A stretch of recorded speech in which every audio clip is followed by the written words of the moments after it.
So what's up? Kamusta? Ayos ba tayo dyan? So nandito tayo ngayon sa may Premium Bikes Baliwag branch para sa update natin dito sa motorcycle na to. Ito yung Suzuki Raider R150 na FI. So alamin natin yung presyo niya at yung specification niya kung sulit pa rin nga ba ngayon 2025. So tara, samahan niyo ako, walk around na natin. High stage.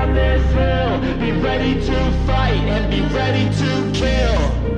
You cannot stop me, I'ma make it to the top spicy. Call it coming in, not cocky. You cannot break me, this world's mine for the taking. Got an itch, man, I'm making. I'll keep my head down and grind and be patient. I'll take a stab at the top and the sailing. They can all try, but you cannot contain it. Cause I see the things that I want and I take on my goal. Push myself to the brink, no limit. Do what it takes to be free, committed. I'm a little obsessed with things, I'll admit it. But that's what it takes to get a freedom ticket. Got a killer instinct and it's just the beginning. Breaking down walls and the hurt start thinning. And the more you push it, the fast start trimming. Till you're the only one standing up straight, winning all.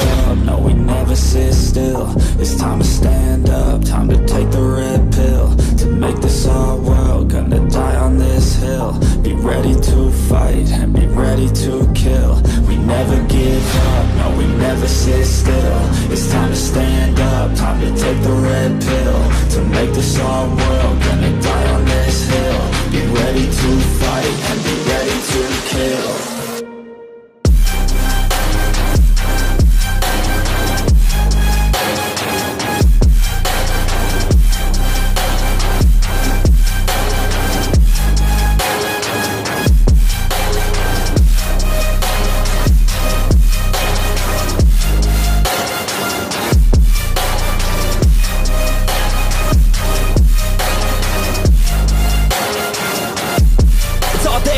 You just gotta wanna keep chasing. Put you everything you're facing. Keep up with the pace and adrenaline rush starts racing. Get through all the things you hate and don't let the others in charge of your dreams. They just don't know what it takes to be.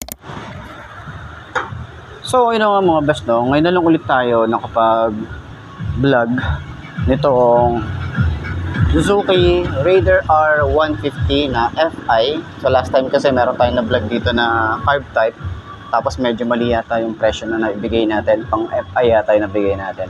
Pero yun nga, ikot ko kayo dito mamaya sa mga available na units nila. Para at least kapag pumunta kayo dito sa may Premium Bikes Baliwag, alam nyo kung ano yung mga available na unit dito. Okay, pero bago yun, itong Suzuki Raider R150, no? Na nandito sa harap natin na kulay white, black combination. Maganda yung kulay ng mugs niya.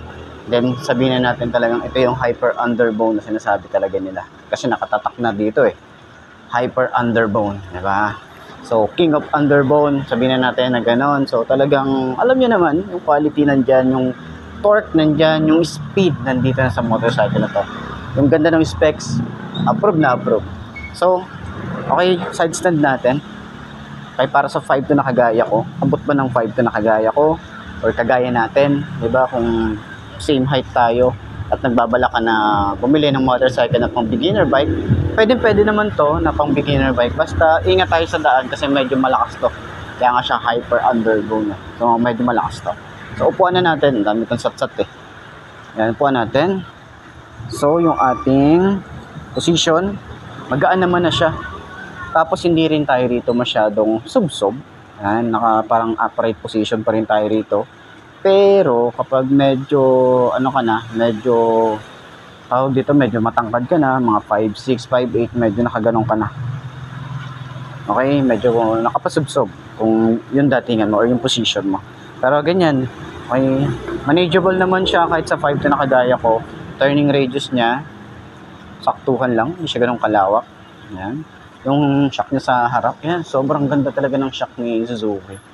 Yung mga gusto ko rito kasi last time try ko yung ganitong Suzuki na carb type. Talagang pag nadadaan ako sa lubak, hindi ko masyadong ramdam kasi ang ganda ng shock niya, oh. Sa likod, ayan, maganda rin yung shock. Medyo matigas ng konti. Ayan. Kung na-adjust man to, adjust nyo na lang, okay? So, yung position natin sa paa, ganyan. Maluwag pa yung ating legroom dito. Kung gusto nyo maglagay dito ng gamit, pwede naman. Kaya lang baka magasgas yung ating fairings dito eh. Sayang naman, di ba? Sa upuan, nasa gitna siya. Hindi siya yung sobrang lambot, hindi rin siya yung sobrang tigas. Nasa gitna lang siya. Tapos yung ating OBR, kasya naman dito kahit anong size. Depende lang siguro sa uupo or kung gaano kalaki yung pet na uupo dito. Kasi medyo payat. Medyo payat yung mga Raider eh. So, yan yung itsura natin dito. pogi din no. Nagpipilian ko din to kung pag nag-upgrade ako. Kaya lang, naisip ko kasi yung tipid, mas ano ko na basta. Para isa to sa mga pinagpipilian kong underbone kasi parang gusto ko ulit na mag-clutch. Okay, in case man na gusto ko mag-clutch ulit, parang trip ko din to, FI na to. Medyo maliit nga lang yung gas tank na ito. Pero maganda to, pogi pa rin siya. No? So ayan, sa tingin nyo sulit pa rin nga ba yung looks niya, yung presyo niya, yung 2025 para sa Suzuki Raider R 150 na FI? Comment dyan sa baba. So center stand natin, kung magaan ba siyang center stand, napakagaan lang din. Ayos.